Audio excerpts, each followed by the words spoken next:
Let's start with the zucchini. First, we peel the zucchini.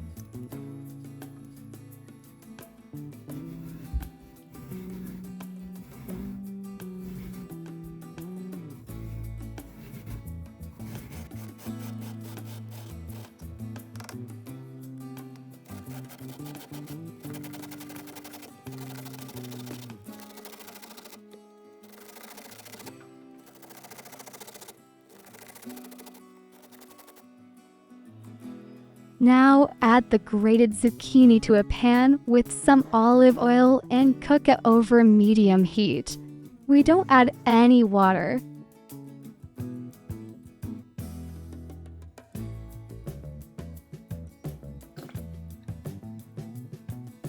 As you can see, the zucchini still has a bit of moisture. Now we add the spices, garlic powder, turmeric, and black pepper, and cook it again over the heat.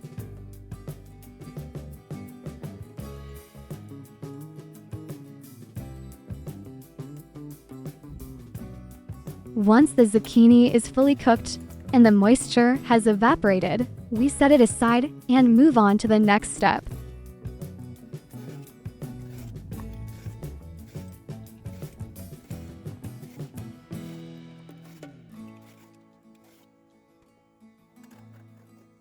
Now cut the eggplant into small cubes and fry it in a little oil.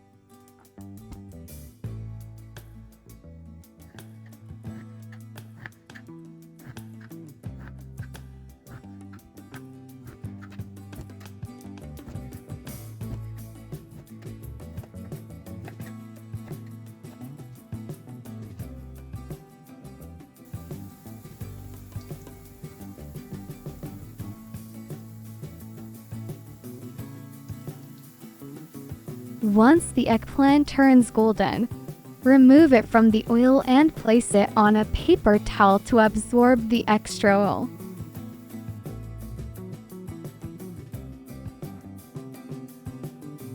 Now saute the butter and olive oil with the onions we chopped earlier until they soften. Once the onions soften and start turning golden, add the garlic puree and saute for another minute.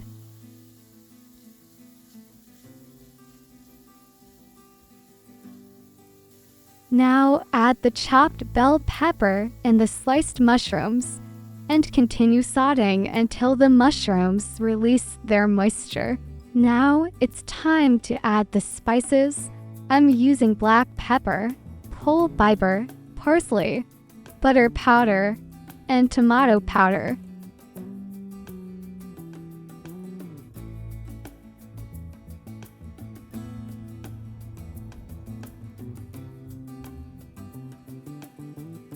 Now add the zucchini and eggplant that we cooked earlier to the mixture and mix everything well so the flavors combine. Then I add the cooked vegetables, peas, carrots, and potatoes, and pour in some bone broth. Let it cook for a bit so the flavors blend together.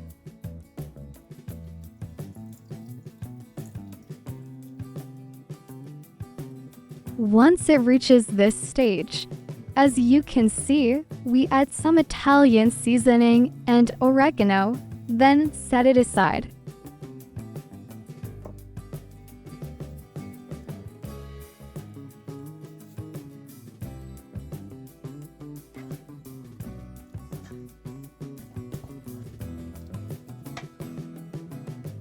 Now we make the tomato sauce. Saute the butter, olive oil, and onion until the onion softens. Once the onions are soft and lightly golden, add the garlic paste and the tomato puree.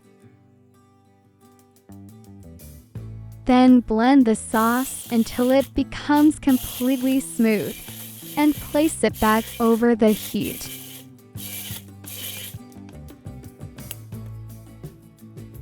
Once the sauce thickens, and the liquid has reduced. Remove it from the heat and add some dried basil and oregano.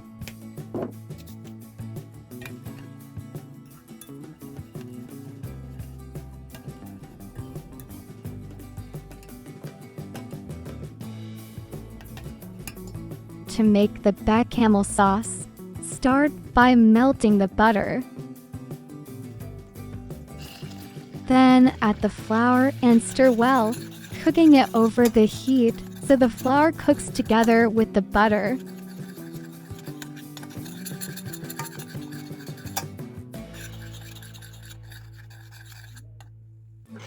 Then add the milk and cook it over the heat until it thickens slightly.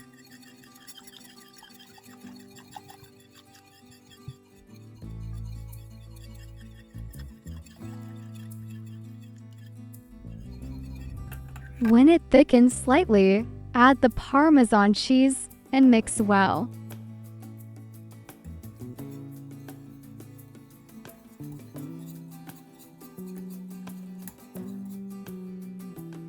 Next, add some of the tomato sauce we prepared earlier.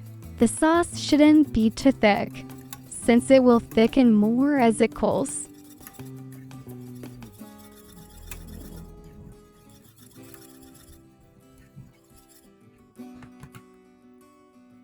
First, pour a little of the sauce we prepared into the bottom of the baking dish.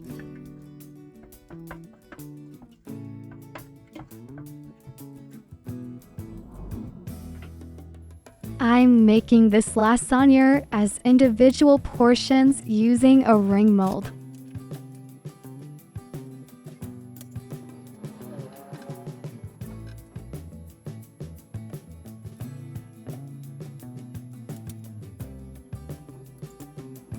Now, as you can see, we layer everything one by one until the ring mold is full, and finish by covering it with a sheet of lasagna.